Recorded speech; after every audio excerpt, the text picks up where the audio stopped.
અમદાવાદની જય ફોર્મ્યુલેશન કંપનીના પૂર્વ એમડી સહિત 3 સામે સીબીઆઈએ ગુનો નોંધ્યો છે।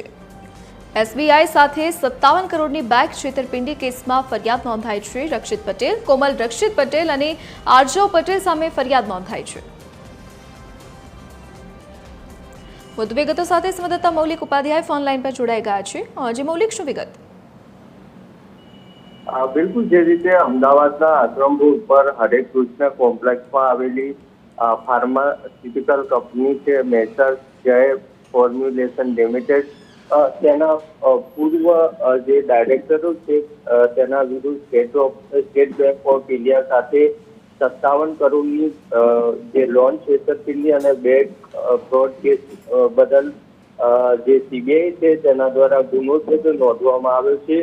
આ કેસમાં કંપનીના 3 પૂર્વ સંચાલકો છે તેના વિરુદ્ધ કલકત્તામાં એફઆઈઆર છે તે દાખલ કરવામાં આવી છે, જેમાં રક્ષિત પટેલ સાથે કોમલ પટેલ અને આરજવ પટેલ છે, તેમજ અજાણ્યા જાહેર સેવકો અને અજાણ્યા ખાનગી જે વ્યક્તિઓ છે તેમની સામે આ ફરિયાદ છે તે નોંધવામાં આવી છે।